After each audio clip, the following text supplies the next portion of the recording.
Hello and welcome to Love and Life Elevated. My name is Dr. James and this is my lovely wife. Hi, I'm Dr. Deborah Rouse. And we are just so delighted to see you today. Thanks for making time for us. You know, sweetheart, we had a lot of people ask about something really funny. We did I think it was our longest show last week. And it was all about our book that has just come out, DIEM, The Art of Everyday. And thank you everyone for all your support and all your well wishes. And in that experience of last week, we briefly mentioned that this is number 14 in our books, and we talked about a book that was written back in 2001. Right, where you, I think during our interview, you said 14 years ago, and then with my really awesome editing skills, I was able to write. Actually, it was 25 years ago. 25 years ago. And we had some friends asking us about that, and just so we don't disappoint, here it is. Bring it in. Look at that hair. Look at that suit. My goodness, I think it's a flame retardant suit. This is Grow Your Life from Average to Amazing. But what I wanted, there's another good picture on the back. But what's so great, James is like, do you have that edited copy? And look at this. We were sharing something about mistakes. Well, I think we just bring it in like this. You're going to see there are literally dozens of mistakes, including this photo on the back, talking about mistakes. Look at that. I love that picture. Do you really, honey? Yeah, You're so sweet. Handsome. And it's also kind of your signature look to this day. The black tee with the black track pants. You know what? Some things don't change. Wait, hold on. I just noticed something. There's bananas and broccoli. That's a good combination. I thought it was just weights. That'll be... That is really That won't give good. any digestive issues, right? Putting those two together. I forgot. Those are so good. So we wanted to use this as a prop as much as a reminder. So yes, this was written 25 years ago. And yes, there are literally 50, 60 mistakes in there. There's more. There's probably just 80. The tip of the iceberg.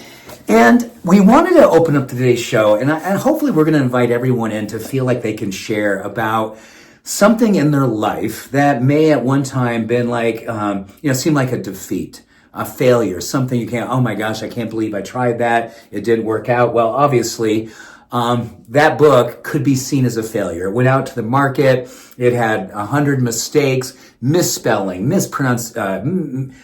grammar. God bless our friends and family members and church community at the time, because they supported this book and just loved us through it. And it was such a great learning experience because we self-published. We'd never done anything like that before, and now have self-published and been published several times over, as we mentioned. But I just thought it was so fun to grab this morning, and we both have some fun ideas around sharing the pearls, but I was interested to be like, okay, well, you just released this new book, DIEM.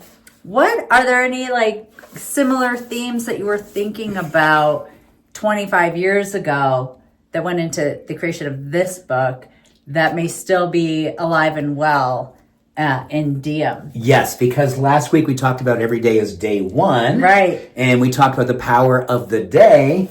And sweetheart, I think you found a really wonderful experience where... Well, this one stuck out. So I found this chapter, and it says, great day equals great life.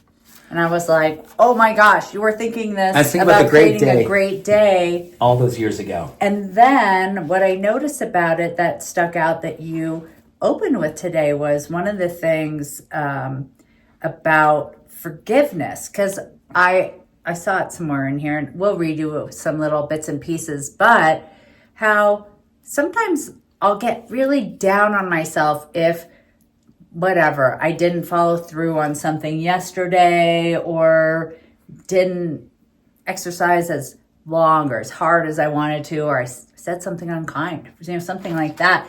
And it's really tough sometimes to just forgive myself for whatever that was. And then you had a lot of powerful insight into forgiveness. Yeah, and I think it kind of came on the heels of us talking about how 25 years ago we released this book, subsequently found out there's 100+ mistakes in there, but that didn't stop us, and nor did it actually keep us from learning some really beautiful lessons about resilience and overcoming.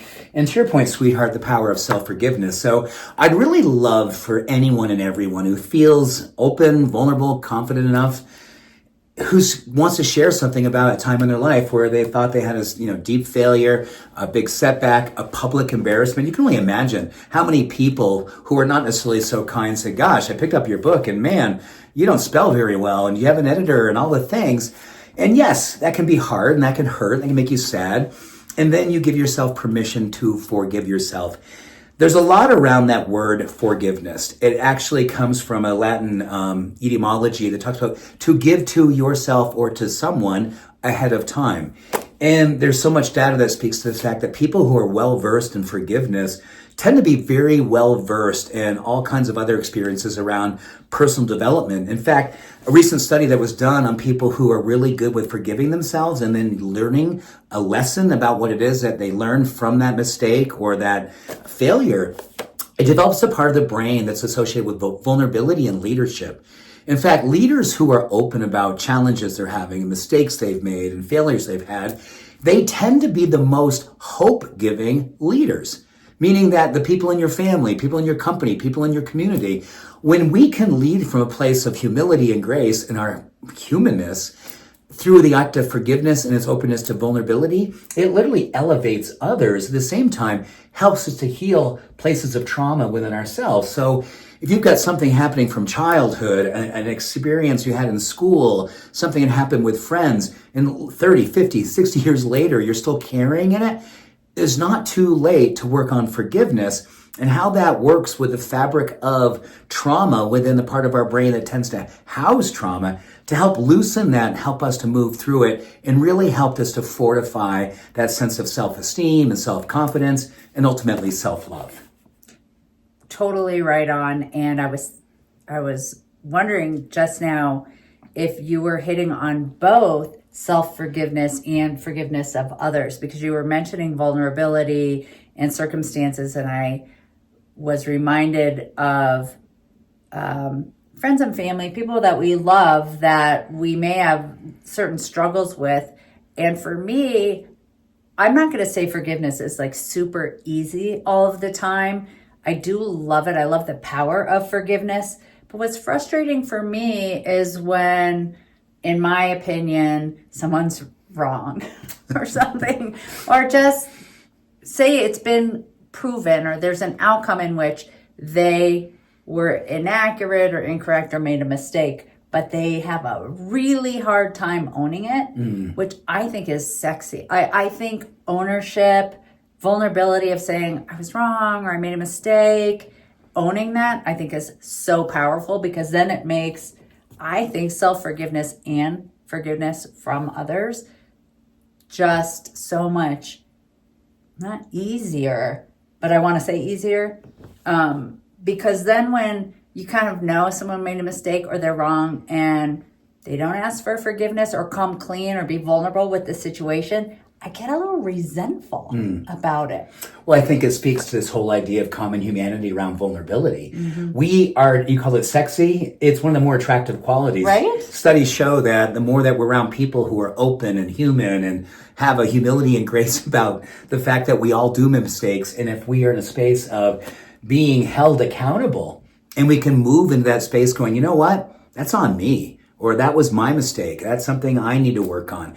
We immediately feel oxytocin burst. Literally, it's one of the most powerful ways that oxytocin comes to life, and its primary vehicle for trust and its acceptance with love. So call it sexiness, but call it connection and humanity. And I think that plays beautifully into what we're actually, so many of us are going through right now, particularly in the United States, particularly with politics. And I think a lot of us, we just love to feel like we can say there are certain things that we thought that aren't necessarily as true as we once wanted them to be. And how this country, and I'm not talking left or right, I'm talking to the fact that I think most all of us know that we may have had positions that aren't necessarily what we'd hoped and thought they would be. Or we now feel that much more emboldened to want to see us come together and work through things by having a sense of honesty and human decency and vulnerability. So these relationships that we want to be building, not only are they amazing for helping us to fortify trust within oneself, they really are bridge builders. And I think for anyone who's always feeling estranged from others, wondering how do we build, start with the clean areas within yourself that you go, you know what? I've got some ownership here. These are some areas of my life I can work on. I want to be humble and human enough to know that we are all students of what it means to be here in this moment and learning on the fly about what we want to do to continually evolve who we are and how we show up in the world. And that is how we grow our life from average to amazing. So good. Cue in that. Well, so I want to circle back, and that was awesome. Just sharing from your heart and also educational. Going back to this great day, great life and how it spills into what you talk about in DIEM. But what you really talk about in this is when you begin with the moment that you wake up in the morning. And I notice when you do your talks, you bring a lot of this still holds true and comes out in some of your talks. But you talk about, are you in this space of good God, it's morning, or good morning, God? And you also say, get up and breathe, be grateful. Think of the alternative to waking up, not waking up. And so that reminds me a lot of DIEM. You don't use that same phraseology, but it really is begin anew each day. Be grateful from the moment that you wake up and you take that first breath. And you, in the book here, you say, greet your day with gratitude. Breathe from your belly. Say thank you. Think of a few things that you're grateful for. Write them down.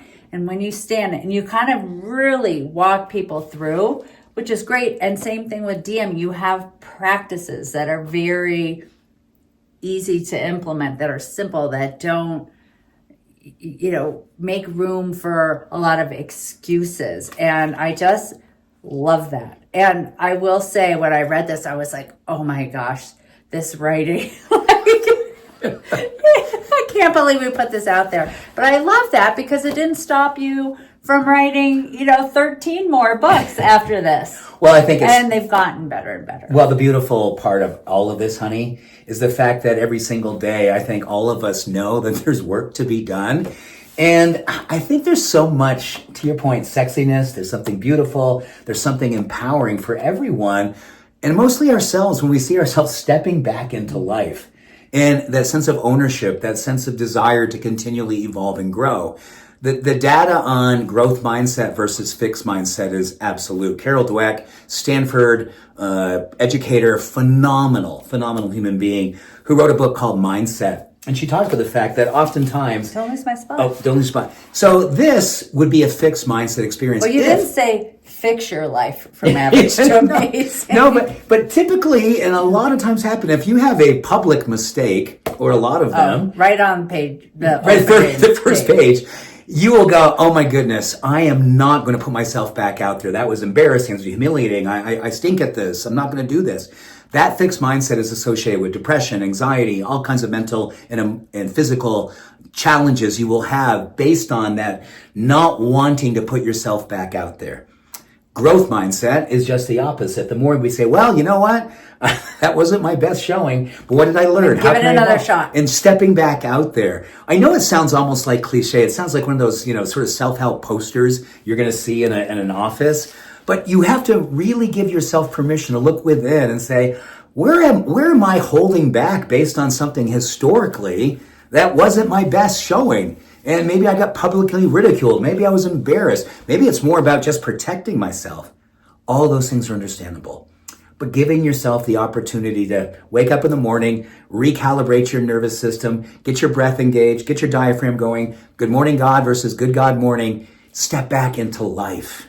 Step back into life. Give yourself permission to take ownership for something that I think you probably have more to share on that. But this book... Well, actually, what I was going to share is just right along with what you're saying. But I wanted to bring in a little bit more where you're talking about making a new start, that it's truly an art with a foundation built on acceptance. So acceptance and forgiveness. Do you think they're one and the same? How do they differ? Because you go into forgiveness here, and you're talking about not looking back, but looking ahead with soft eyes. You use the term soft eyes. So maybe talk about soft eyes and acceptance and how that is truly an art.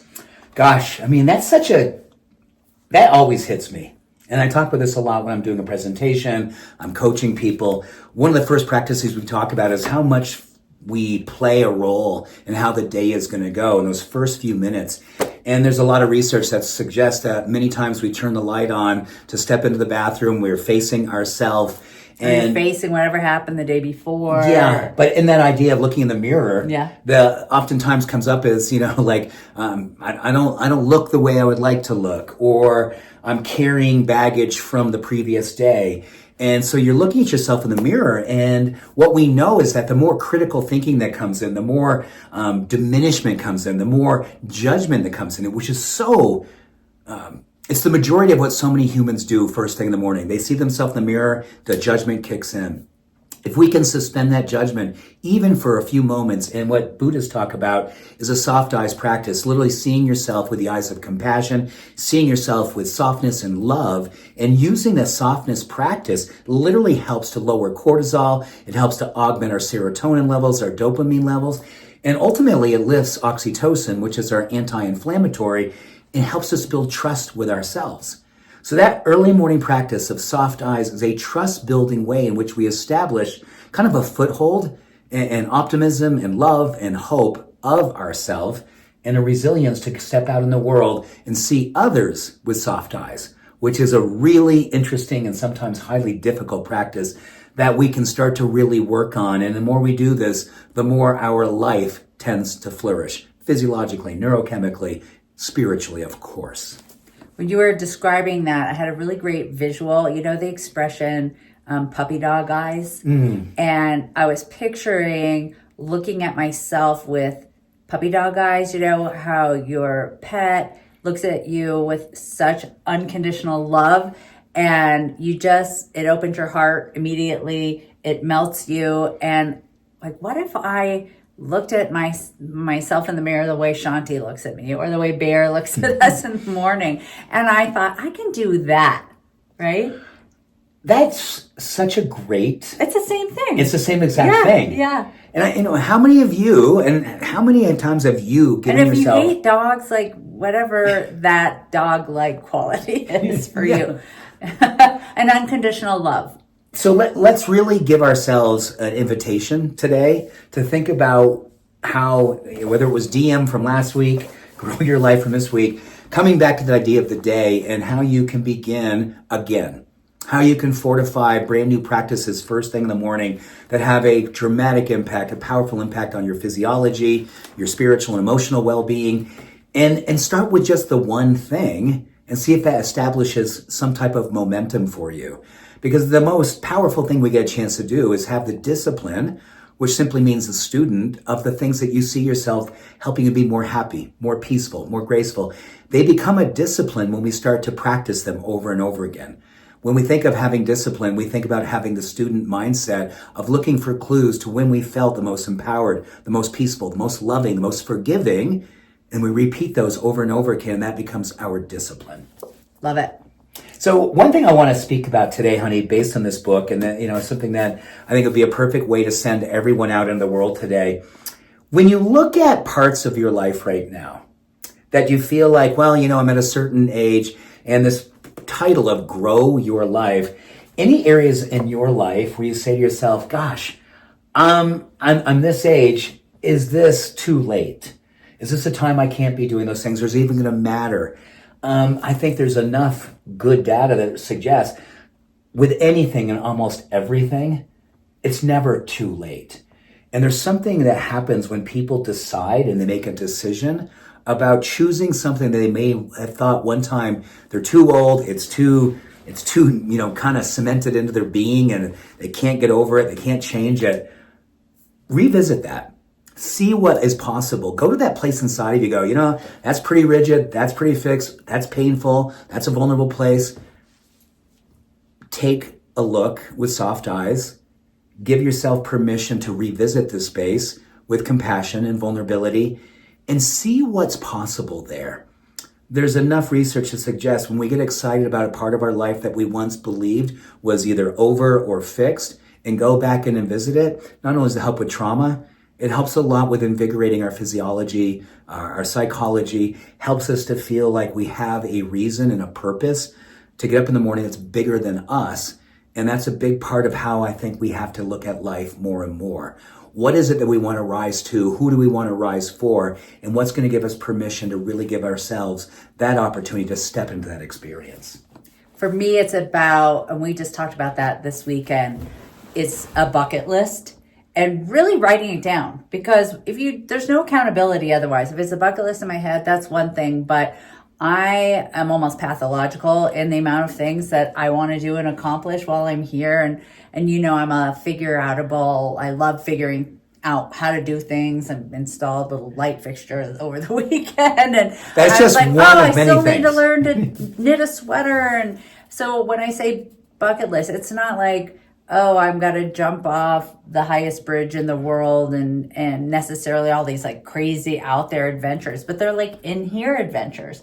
And it's a balance. It's both. If you want to go hike Machu Picchu, please put that on your list, because it's more likely to happen if it is on your list. And just the same thing, if you want to learn how to roller skate, put it on your list and get yourself some skates. So there's always action happening. And we've talked many episodes ago about creating a vision board. We probably talked about it around New Year's. Yes. Because that's been a favorite thing. But you surround yourself with images of what that looks like, of your day one, your new day, new beginning, your growth mindset, all the things that remind you of that, but that are important to you to make sure that your someday becomes one day for sure.